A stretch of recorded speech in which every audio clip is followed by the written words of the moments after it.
عبداللہ نے یہ کہہ دیا کہ دیکھو ہم قریش کے لوگ ہیں، ہمارے یہاں ایسا نہیں ہوتا، ہم شریف لوگ ہیں اور شرفا کے یہاں یہ سب حرکتیں نہیں ہوتی، میں ایسا ہرگز نہیں کر سکتا۔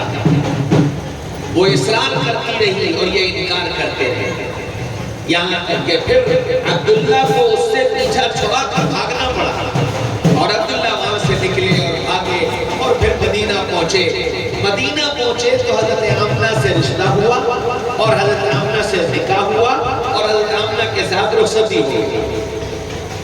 عبداللہ اپنے سفر پر چلے گئے، سفر سے لوٹے تو واپسی میں پھر اسی راہبہ فاطمہ کے ہاں رکے۔ آج جب فاطمہ کے ہاں رکے تو فاطمہ نے عبداللہ کی طرف نگاہ اٹھا کر کے بھی نہیں دیکھا۔ عبداللہ بڑے حیران ہوئے کہ ابھی کچھ دن پہلے میں آیا تھا تو یہ فاطمہ میری دیوانی بنی ہوئی تھی، آج میں آیا ہوں تو یہ فاطمہ میری طرف نگاہ اٹھا کے بھی نہیں دیکھتی۔ تو عبداللہ نے خود آگے بڑھ کر فاطمہ سے بات کی، پوچھا فاطمہ کیا بات ہے؟ میں پہلے آیا تھا تو تمہارا میرے ساتھ یہ معاملہ تھا اور آج میں آیا ہوں تو تمہارا حال یہ ہے کہ تم میری طرف نگاہ اٹھا کے بھی نہیں دیکھتی۔ فاطمہ کہنے لگی عبداللہ میں کوئی فاحشہ عورت نہیں ہوں اور میں نے آج تک کبھی ایسا گناہ نہیں کیا۔ بات یہ ہے کہ جب تم پہلے آئے تھے تو تمہاری پیشانی پہ مجھے نبوت کا نور نظر آ رہا تھا، تمہاری پیشانی میں مجھے نبوت کا نور نظر آ رہا تھا، اب جو تم آئے ہو تو پیشانی سے تمہارے وہ نور غائب ہو چکا ہے، مجھے لگتا ہے کہ تم نے نکاح کر لیا۔ عبداللہ کہنے لگے کہ ہاں بات تو صحیح ہے، میں نے نکاح کر لیا۔ فرمایا کہ عبداللہ تمہاری پشت میں اللہ نے آخری نبی کو رکھا تھا اور تمہاری پیشانی پر نبی کے نور کو دیکھ کر میری تمنا یہ جاگ اٹھی تھی کہ اگر عبداللہ مجھ سے رابطہ قائم کر لیں گے تو شاید آنے والے نبی کی ماں میں بن سکتا، اس لیے میں تمہارے پیچھے پڑی تھی، لیکن اب یہ نور کہیں اور منتقل ہو گیا، اب میری تمہارے اندر کوئی دلچسپی نہیں۔ چنانچہ عبداللہ کہنے لگے ہاں میرا تو نکاح آمنہ سے ہو گیا۔ فرمایا عبداللہ تو پھر یاد رکھو کہ اب آمنہ کے بطن سے دنیا کو نبیوں کا امام اور دنیا کو آخری نبی ملنے والا ہے۔ گویا دنیا نے آپ کی آمد سے پہلے آپ کی چمک اور آپ کے نور کو محسوس کر لیا۔ اللہ تعالیٰ نے آپ کے لیے حفاظت کا انتظام یہ کیا کہ آدم علیہ السلام سے لے کر کے اور حضرت عبداللہ تک آپ کے جتنے باپ ہیں ابتدائے انسانیت سے لے کر کے اور حضرت عبداللہ تک کسی مرد نے کبھی زنا نہیں کیا، کسی مرد نے کبھی زنا نہیں کیا۔ کیوں کہ محمد رسول اللہ صلی اللہ علیہ وسلم کی حفاظت کرنا چاہتا تھا اور اس کو پاکیزہ راستے سے لانا چاہتا، غلط اور حرام سے اس نطفے کو بچانا تھا۔ اس لیے اللہ تعالیٰ نے آدم علیہ السلام سے لے کر اور حضرت عبداللہ تک جتنے باپ آئے ان سب کو اس گناہ سے محفوظ رکھا۔ پھر جب آپ کو دنیا میں آنے کا وقت ہوا گویا آمنہ امید سے ہو گئی تو اب دنیا نے پھر آپ کی آمد کو محسوس کرنا شروع کیا۔ حضرت آمنہ فرماتی ہے جب سے میں امید سے ہوئی میرا حال یہ ہو گیا کہ میں جہاں بیٹھتی تھی وہ جگہ مہک جاتی تھی، جہاں دھوپ جاتی تھی وہ جگہ مہک جاتی تھی۔ کچھ دن گزرے تو میری ساس میرے سسر سے کہنے لگی اجی سنتے ہو مجھے بڑا ڈر لگ رہا ہے کہ کس بات کا، کہ پتہ نہیں میری بہو کو کون عطر لا کر دیتا ہے، اتنا پیارا اتنا خوشبودار کہ آج تک مکہ میں میں نے ایسی خوشبو نہیں دیکھی جیسی خوشبو میری بہو لگاتی۔ مجھے ڈر لگ رہا ہے کہ کہیں ہماری بدنامی نہ ہو جائے، ذرا تم پتہ کرو۔ تو عبد المطلب کہنے لگے اللہ کی بندی تو خود کیوں نہیں پوچھ لیتے؟ کہنے لگی عبد المطلب دسیوں بار ارادہ کیا کیا میں سے پوچھوں کہ تیرے پاس اتر کہاں سے آئے، لیکن پتہ نہیں کیا بات ہے، جب اس ارادے سے آمنہ کے سامنے جا کر کھڑی ہوتی ہوں تو آمنہ کا چہرہ اتنا باروٹ ہو جاتا ہے اور ایسا جلالی چہرہ لگنے لگتا ہے کہ میری زبان نہیں کھلتی، میں اس سے پوچھ نہیں پاتی اور میری بولتی بند ہو جاتی ہے اور میں اس کے سامنے سے ہٹ جاتی ہوں۔ عبد المطلب کہنے لگے اچھا فکر مت کرو، میں معلوم کر لوں گا۔ کچھ دن گزر گئے، آمنہ نہا رہی تھی، نہا کے باہر نکلی اور عبد المطلب غسل خانے میں داخل ہو گئے۔ اب جو عبد المطلب غسل خانے میں گئے تو سارا غسل خانہ خوشبو سے مہک رہا۔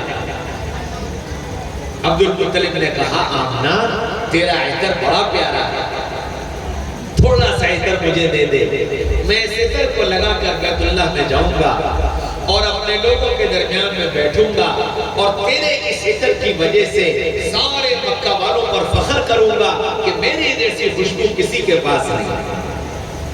حضرت آمنہ کہنے لگی ابا میرے پاس کوئی عطر نہیں ہے اور میں کوئی عطر نہیں لگاتی، بات یہ ہے کہ جب سے اللہ نے مجھے یہ بیٹی کی اولاد دی ہے تب سے اللہ نے مجھ کو یہ نعمت عطا فرمائی ہے کہ جہاں بیٹھ جاتی ہوں وہ جگہ مہک جاتی ہے اور جہاں تھوک دیتی ہوں وہ جگہ مہک جاتی ہے۔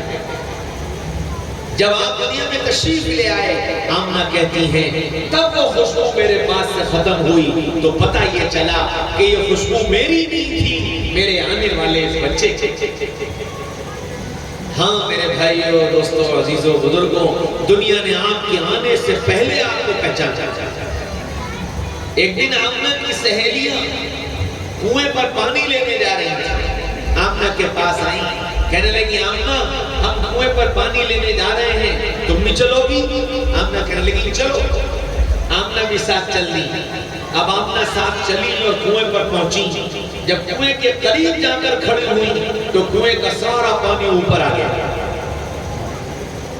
سارے سہیلیاں جلدی جلدی اپنی بالٹیوں سے پانی بھرنے لگے۔ آمنہ پیچھے ہٹی، پانی نیچے چلا گیا۔ آمنہ پھر قریب آئی، پانی پھر اوپر آ گیا۔ ایک بار، دو بار، تین بار، اب سہیلیوں کی سمجھ میں آیا کہ آمنہ آتی ہے تو پانی اوپر آتا ہے اور آمنہ جاتی ہے تو پانی چلا جاتا ہے۔ اب روزانہ کا یہ معمول بن گیا کہ جب سہیلیوں کو پانی بھرنا ہو آمنہ تو ہمارے ساتھ چل، تو رہے گی تو ہمیں پانی کھینچنا ہی پڑے گا۔ سہیلیاں یوں آمنہ کو ساتھ لے جاتی ہیں۔ جب آپ دنیا میں تشریف لے آئے آمنہ پھر کنویں پر گئی، آج پانی اوپر نہیں آیا، تب پتا چلا کہ یہ پانی میرے لیے نہیں بلکہ اس بچے کے استقبال میں اوپر آیا کرتا تھا۔ آمنہ کہتی ہے ایک دن رات کے وقت میں گھر سے باہر نکلی، میری نگاہ آسمان پر گئی تو آسمان کے تارے اتنے نیچے آ گئے مانو ہاتھ بڑھا دوں تو تارا میرے ہاتھ میں آ جائے۔ میں اندر جاتی تارے اوپر چلے جاتے، میں باہر آتی تارے نیچے آ جاتے۔ میں حیران تھی، سارا زمانہ ایسی گزرا، جب آپ دنیا میں تشریف لے آئے پھر میں باہر آئی تو تارے نیچے نہیں آئے، تب پتا چلا کہ یہ تارے میرے بیٹے کو سلام کرنے آیا کرتے تھے۔ دنیا نے آپ کے آنے سے پہلے پہچانا تھا کہ محمد رسول اللہ ساری انسانیت کے لیے رحمت بن کر دنیا میں تشریف لا رہا ہے۔ جب آپ کے دنیا میں آنے کا وقت ہوا تو دل کی تمنا یہ کہ دونوں عالم کے سردار میرے اندر آئیں تاکہ رات سے میں افضل ہو جاؤں، اور رات کی تمنا یہ کہ دونوں عالم کے سردار میرے اندر آئیں تاکہ میں دن سے افضل ہو جاؤں۔ اللہ نے یہ فیصلہ کیا کہ نہ میرا محبوب ایسے وقت میں دنیا میں جائے گا جب رات جا رہی ہوگی، دن آ رہا ہوگا اور دونوں وقت مل رہے ہوں گے، اس وقت آپ دنیا میں تشریف لائیں گے تاکہ رات یہ نہ کہہ سکے میں افضل اور دن یہ نہ کہہ سکے کہ میں افضل۔ آپ اس طرح دنیا میں تشریف لائے۔ چنانچہ کتابوں میں لکھا ہے کہ 22 اپریل سن 571 عیسوی صبح 4:22 پر آپ دنیا میں تشریف لائے۔ یہ 4:22 اضافہ ہے۔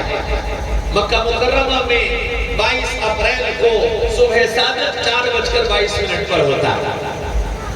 اس لیے پتہ یہ چلا کہ وہ آپ کی آمد کا وقت تھا جب رات جا رہی تھی، دن آ رہا تھا، دونوں وقت مل رہے تھے، اس وقت آپ دنیا میں تشریف لائے۔ آپ کی پیدائش کے وقت آپ کی جو ڈاکٹرنی تھی ان کا نام تھا شفا. یہ حضرت عبد الرحمن ابن عوف کی والدہ ہیں. وہ حضرت آمنہ کے پاس موجود تھی. جب آپ دنیا میں تشریف لائے تو آپ کو شفا ڈاکٹرنی نے اپنے ہاتھوں پر لیا اور وہ کہنے لگی آمنہ تیرا بچہ تو بڑا نرالا ہے. دنیا میں جتنے بچے آتے ہیں ان کے جسم پر گندگی ہوتی ہے, تیرا بچہ تو کھلا دھلایا ہے.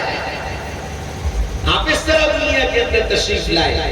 شفا نے آپ کو اما آمنہ کے بغل میں لٹایا تو آپ نے ایک طاقتور بچے کی طرح کروٹ لی اور اپنی پیشانی کو زمین پر رکھا اور سیدھے ہاتھ کی انگلی آسمان کی طرف اٹھائی. اور جیسے ہی آسمان کی طرف انگلی اٹھی آواز آئی طوفوا مشارق الارض ومغاربها, اعلان کر دو اور بتا دو ساری دنیا میں رحمت بننے والا اور ساری دنیا کو ہدایت کی راہیں دکھانے والا دنیا میں آ گیا ہے, اس کا اعلان کر دو. آپ اس طرح دنیا کے اندر تشریف لائے. ہاں میرے بھائیوں, دوستوں, عزیزوں, بزرگوں, مکہ کا دستور یہ تھا کہ بچوں کی صحت کے لیے بچوں کو گاؤں بھیج دیا جایا کرتا تھا اور گاؤں کی عورتیں دودھ پلایا کرتی تھیں. آپ دستور کے مطابق گاؤں کی عورتیں آئیں.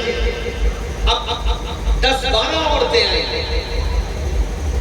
جو محمد رسول اللہ کے گھر جاتا پتہ یہ چلتا کہ جی یہ بچہ تو یتیم ہے, تو وہ عورتیں چھوڑ کے چلی جاتی ہیں. یتیم ہے ملے گا کیا؟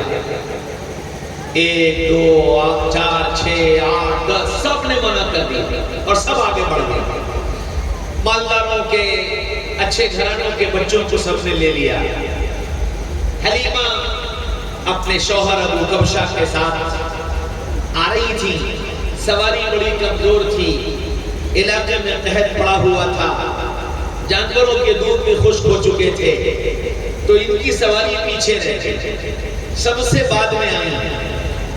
جہاں جائیں پتہ چلا کہ بچہ تو لے گئے, بچہ تو لے گئے, بچہ تو لے گئے. شام ہو گئی, کوئی بچہ نہ ملا. محمد رسول اللہ کو کوئی دایا نہ ملی اور حلیمہ کو کوئی بچہ نہ ملا. تو شام کو حلیمہ نے ابو کبشہ سے کہا کہ ابو کبشہ خالی ہاتھ جانے سے بہتر ہے, قریش خاندان کا ایک یتیم بچہ ہے, اگر کہو تو اسے لے لے. سنا یہ ہے کہ وہ بڑا نصیبوں والا ہے, سنا یہ ہے کہ وہ بڑا نصیبوں والا ہے. تو ابو کبشہ کہنے لگے حلیمہ لے لے, کچھ نہ ملا تو ثواب تو ملے گا, کچھ نہ ملا تو ثواب تو ملے گا. اور پھر قریش مکہ کا بڑا علی خاندان ہے, ان کی نامیں بھی یہاں ہے, ان کی نامیں بھی یہاں ہے. حلیمہ آ گئی, آ کر آمنہ سے ملی. آمنہ تیرے بچے کو ہم لے جانا چاہتے ہیں. تو آمنہ نے فوراً کہا حلیمہ میرا بچہ یتیم ہے, کوئی ہے نہیں. کہنا ہاں مجھے پتا ہے, لیکن ہم تیرے یتیم بچے کو بھی لے جانا چاہتے ہیں, ہم نے سنا ہے کہ بڑا نصیبوں والا ہے. تو آمنہ کہنے لگی ہاں یہ بات تو ہے, یہ بات تو ہے کہ میرا بچہ بڑا نصیبے والا ہے. حلیمہ نے کہا کہ کہاں ہے؟ آمنہ نے کہا اندر لیٹا ہے, لے آؤ. حلیمہ اندر گئی, آپ سو رہے تھے, چہرے پر کپڑا پڑا تھا. حلیمہ نے چہرے پر سے کپڑا ہٹایا اور آپ کے چہرے انور کو دیکھا, دانتوں تلے انگلی دبائی اور کہنے لگی ارے آمنہ تیرے جیسا بچہ میں نے تو آج تک نہیں دیکھا. حلیمہ کہنے لگی, آمنہ کہنے لگی حلیمہ تو نے تو صرف اپنے گاؤں کے بچے دیکھے یا مکہ کے بچے دیکھے, میں نے مدینہ سے لے کر مکہ تک جتنی بستیاں پڑتی ہیں ان سب کے بچوں کو دیکھا ہے, میں نے آج تک اپنے جیسا بچہ نہیں دیکھا. ابھی آمنہ کی بات پوری نہیں ہوئی کہ عبد المطلب آ گئے. عبد المطلب کہنے لگے کہ آمنہ تو نے تو صرف مکہ اور مدینہ کے بچوں کو دیکھا ہے, میں تجارت کی غرض سے دنیا کے ملکوں میں گیا ہوں, میں نے کالے دیکھے, گورے دیکھے, امیر دیکھے, غریب دیکھے, شہری دیکھے, دیہاتی دیکھے, چھوٹے دیکھے, بڑے دیکھے, میں نے آج تک اپنے جیسا بچہ نہیں دیکھا. اور شاید تصور میں ہے میرے یہ بات کہ اس پر جبریل نے یہ کہا ہوگا کہ عبد المطلب تم نے تو تو اپنی زندگی کے بچوں کو دیکھا ہے، میں نے تو جب سے دنیا بنی ہے تب سے آج تک کے بچوں کو دیکھ کر بتاتا ہوں کہ اس جیسا بچہ میں نے آج تک نہیں دیکھا، اور میرے تصور میں ہے یہ بات کہ اللہ نے اس پر یہ کہا ہوگا جبریل تو آج تک کے دیکھ کر بتاتا ہے، میں نے تو جب سے دنیا بنی ہے اور جب تک دنیا رہے گی جتنے آئے ہیں اور جتنے آئیں گے ان سب کو دیکھ کر بتاتا ہوں کہ اس جیسا بچہ نہ میں نے پیدا کیا ہے اور نہ میں پیدا کروں گا صلی اللہ علیہ وسلم۔ آمنہ نے گودی میں اٹھا لیا اور گودی میں اٹھا کر معمول کے مطابق ہر دایا جب بچے کو گودی میں لیتی ہے تو پہلی فکر اس کی یہ ہوتی ہے کہ بچہ دودھ پیے گا کہ نہیں پیے گا۔ تو الحلیمہ نے بھی بچے کو گودی میں اٹھایا، اپنی چھاتی سے لگایا، آپ نے منہ پھیر لیا، دوبارہ لگایا، آپ نے پھر منہ پھیر لیا، تیسری بار لگایا، آپ نے پھر منہ پھیر لیا۔ حلیمہ پریشان ہو گئی کہ بچہ دودھ نہیں پیتا، تو گود بدل اور گود بدل کر داہنی چھاتی سے لگایا تو آپ نے دودھ پینا شروع کر دیا۔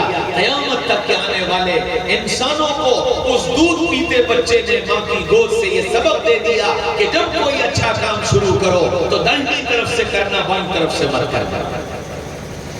ہاں میرے بھائیوں، دوستوں، عزیزوں، بزرگوں، داہنی چھاتی کا دودھ پی لیا، پھر حلیمہ نے گود بدلی اور بائیں چھاتی سے لگایا، آپ نے دودھ نہیں پیا اور ماں کے چہرے کی طرف دیکھ کر ہلکی سی مسکراہٹ چہرے پر لائے اور یہ اشارہ کر دیا کہ میں دنیا میں حق مارنے نہیں آیا، حق دینے کے لیے آیا ہوں۔ جیسے تیرے دودھ پر میرا حق ہے ایسے ہی میرے دودھ پر تیرے بچے کا بھی حق ہے، اس کا حق ایک طرف، میرا حق ایک طرف، میں حق دینا سکھانے آیا ہوں، حق مارنا سکھانے نہیں آیا۔ ہاں میرے بھائیوں، دوستوں،